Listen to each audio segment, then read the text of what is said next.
Ancient Egypt, where gods had animal heads, the afterlife had a user manual, and a giant cat fought a chaos serpent every night. This isn't mythology, this is divine madness with magic, murder, and mummies.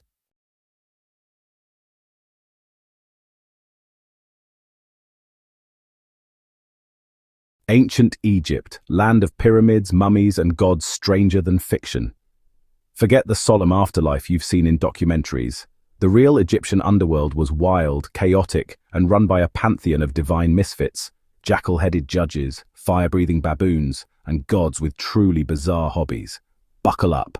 We're about to unwrap the weirdest side of ancient Egypt.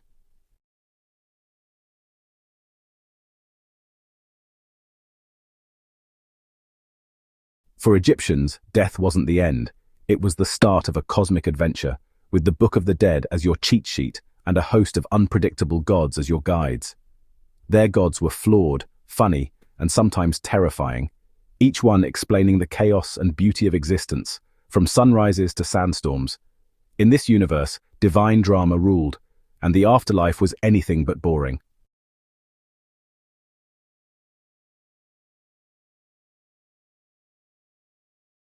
Meet Anubis, the jackal-headed funeral director and cosmic bouncer, and Barbie, the bloodthirsty baboon god who doubled as the afterlife's most terrifying wingman.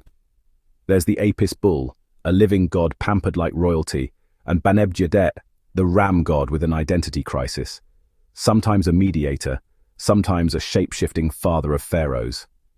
These gods blurred the line between animal and deity, sacred and profane, making Egypt's pantheon a wild, unpredictable family.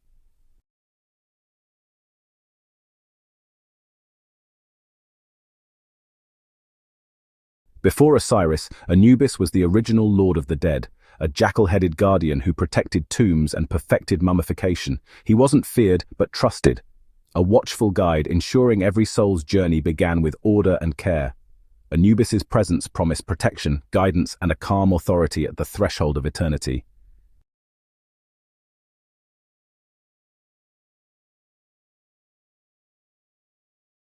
In the Hall of Two Truths, Anubis weighed your heart against the feather of Maat, truth, justice, and cosmic order. Pass, and you joined Osiris in paradise. Fail, and Amit the Devourer ended your story forever. The Egyptian afterlife, part courtroom drama, part cosmic game show, and always unforgettable.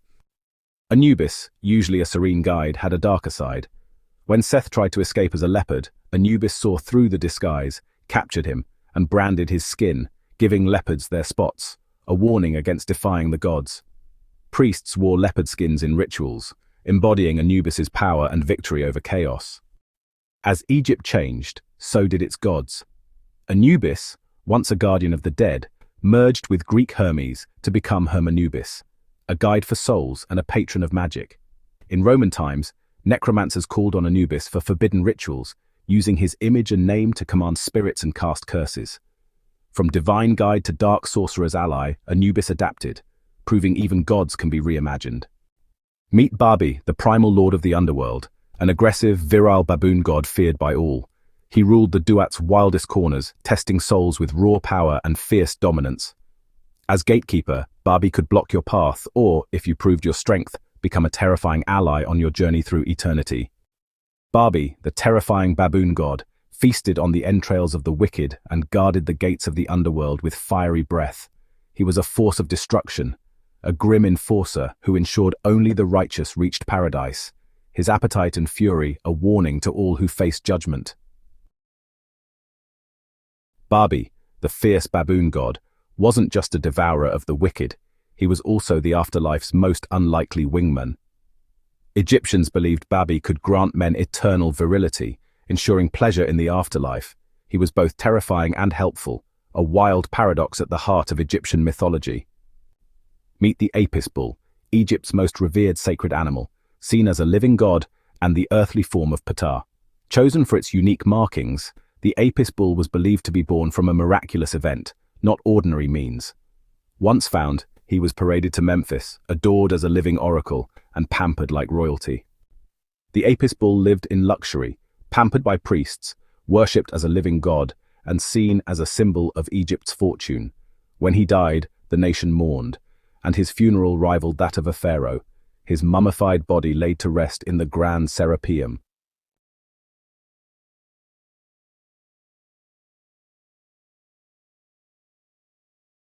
The reverence for the Apis bull was so deeply ingrained in the Egyptian psyche that any harm coming to him was considered a national catastrophe and an act of profound sacrilege.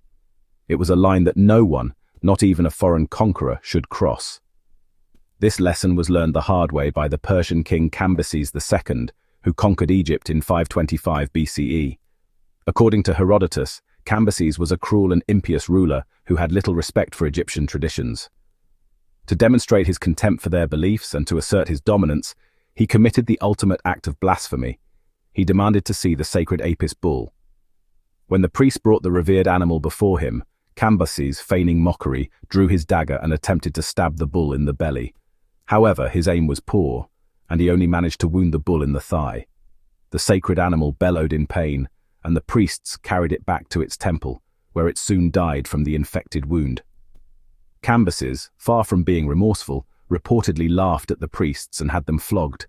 He then ordered the bull's corpse to be unceremoniously tossed out, where it was said to have been eaten by dogs. For the Egyptians, this was an act of horrific defilement, an unforgivable crime against their god and their nation. The legend states that divine retribution was swift and terrible. Immediately after this sacrilegious act, Cambyses went completely mad. His subsequent military campaigns were disastrous failures, and his behavior became increasingly erratic and violent. He was said to have flown into insane rages, murdering his own family members and advisors without cause. The gods, it seemed, were punishing him for his hubris. The story also served as an etiological myth, because dogs had dared to consume the sacred flesh of the Apis. All dogs were henceforth considered ritually unclean animals in certain contexts, forever tainted by their association with this terrible event. The moral of the story was crystal clear and echoed through the ages. Do not, under any circumstances, mess with the sacred cows. The tale of Cambyses and the Apis bull became a powerful piece of Egyptian propaganda, illustrating the dire consequences of disrespecting their gods. It reinforced the bull's divine status and served as a stark warning to all future foreign rulers. The Apis was more than just an animal. He was the heart of Egypt's spiritual identity. Harming him was akin to stabbing the nation itself, an act that the cosmos would not leave unpunished. He was the bull with a royal pedigree, and his protection was absolute. In Mendes, the ram-headed god Banabjadet was famed as a wise mediator. When the gods were deadlocked over Horus and Seth's feud, they turned to him for judgment. But Banabjadet cleverly sidestepped, suggesting they consult goddess Neith instead, masterfully keeping the peace and his neutrality.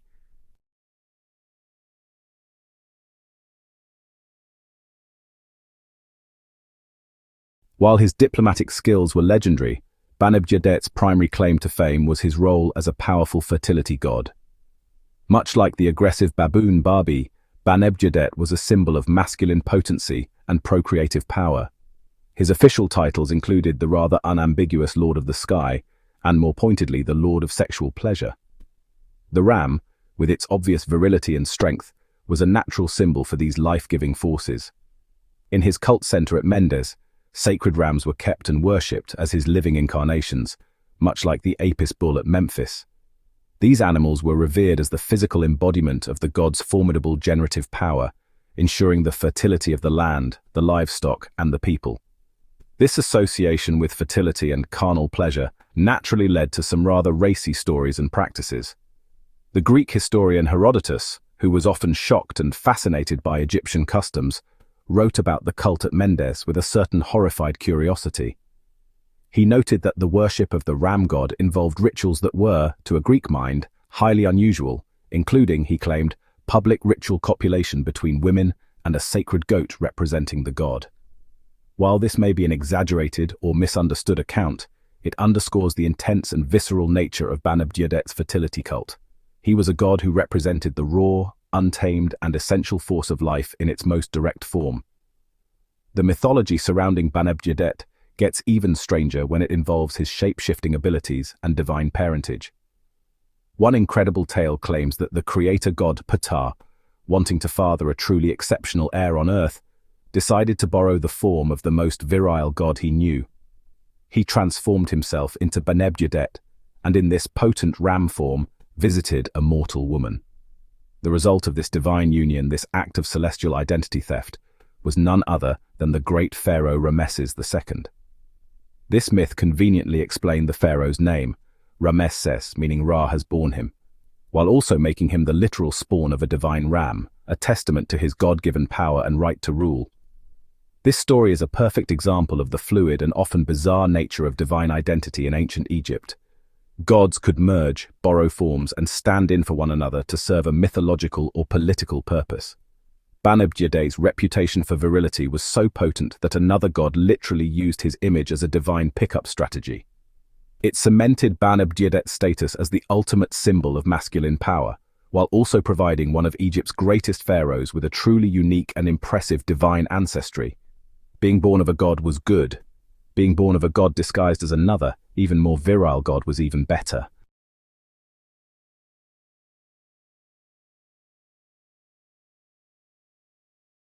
For centuries, Banebjudet was a revered and powerful deity, a symbol of creation, diplomacy, and life-giving pleasure.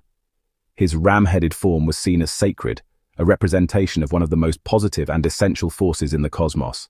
However, as Egypt's religious landscape changed with the arrival of new cultures and beliefs, the ram god of Mendes was about to undergo one of the most dramatic and unfortunate rebrandings in religious history. The Greeks, upon encountering his cult, saw immediate parallels. They equated Banebjudet with their own wild, goat-footed god of nature, fertility, and panic Pan. This association began the slow transformation of his image from a stately ram to a more chaotic goat-like figure. This connection to a goat-like deity was the first step in a long fall from grace. When Christianity began to spread across the Roman Empire, its theologians were actively looking for pagan imagery to co-opt and demonize. They needed a powerful, visual shorthand for the ultimate evil, for Satan himself. They found the perfect candidate in the goat-headed figures of pagan worship. The image of a horned, cloven-hoofed and libidinous deity, which had been celebrated as a symbol of nature's vitality by pagans, was twisted into a terrifying icon of sin, lust, and rebellion against God. Banebjudet, through his association with Pan and the Mendesian cult, became an unwitting poster boy for the infernal. The final nail in the coffin came from the misinterpretation of his four-headed form. While the four ram heads originally symbolized the four souls of the sun god Ra, a concept of unified divine power, later interpreters saw something far more monstrous. This multi-headed, animalistic deity was easily cast as a grotesque demon. The goat of Mendes became a key figure in Western occultism and demonology, a symbol completely divorced from its original Egyptian context. The once revered lord of sexual pleasure was rebranded as the Prince of Darkness, his sacred city of Mendes becoming a legendary site for witches' sabbaths in lurid Christian fan fiction.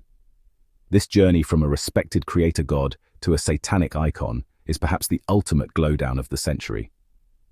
Banebjudet's story is a powerful lesson in how the meaning of religious symbols can be completely inverted over time.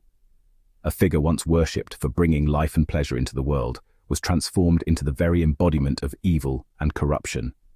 It is a testament to the power of cultural appropriation and theological warfare, where one religion's revered god becomes another's arch-fiend.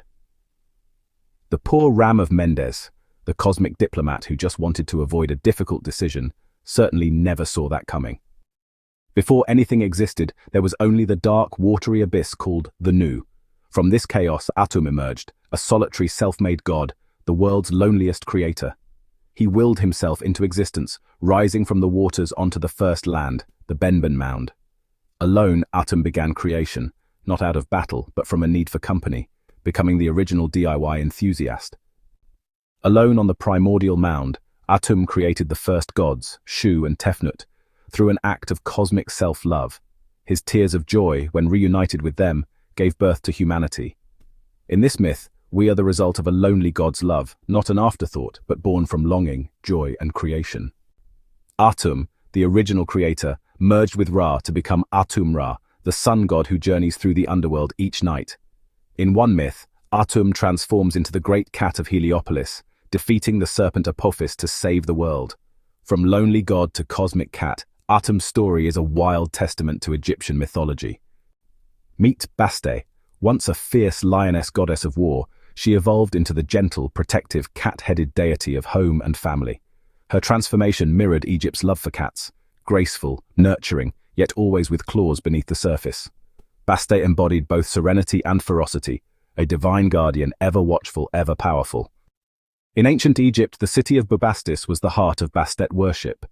A festival of music, dancing, and feasting honored the beloved cat goddess. Cats were sacred, seen as living embodiments of Bastet, and harming one was a grave crime.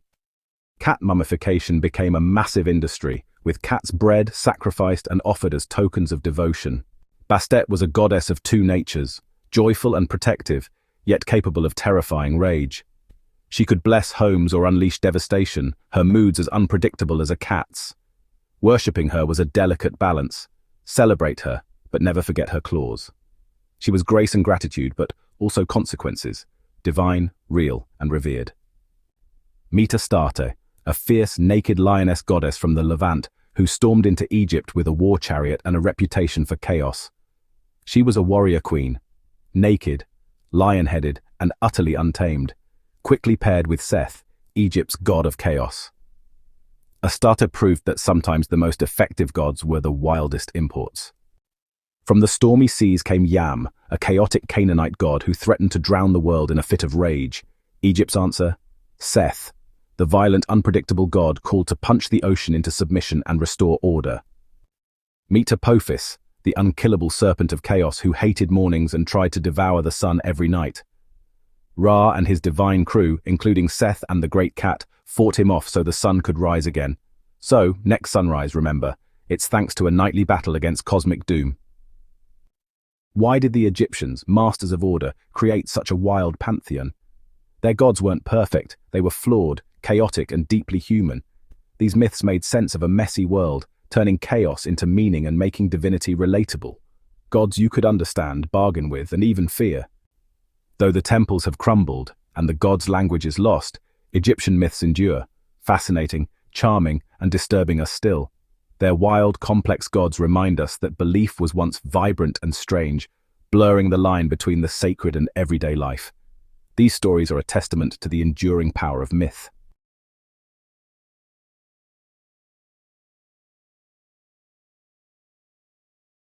So as we leave the Hall of Two Truths and return to the world of the living, what is our final takeaway from meeting Egypt's wildest afterlife crew? It is that the ancient Egyptian obsession with death was, in fact, a profound and vibrant obsession with life. Their entire religious structure, from the grandest pyramid to the humblest cat mummy, was designed not to glorify the end, but to ensure the continuation of life in all its fullness. The afterlife they envisioned was not a wispy, ethereal heaven, but a tangible, eternal version of Egypt, complete with fields to farm, pleasures to enjoy, and dangers to overcome. The gods who populated this afterlife were a reflection of that life-affirming creed. Anubis was not a grim reaper, but a meticulous guide ensuring a safe transition. Baby was not just a monster, but a guarantor of eternal virility. Bastet was not just a plague bringer, but a protector of home and family. Even the eternal enemies like Apophis served a purpose. His nightly threat gave the sunrise its meaning and triumph. Every god, no matter how strange or terrifying, played a role in the great cyclical drama of existence, the endless dance between order and chaos, life and death, and rebirth. These deities challenge our preconceived notions of ancient Egypt as a solemn, monochrome civilization obsessed only with tombs and mummies.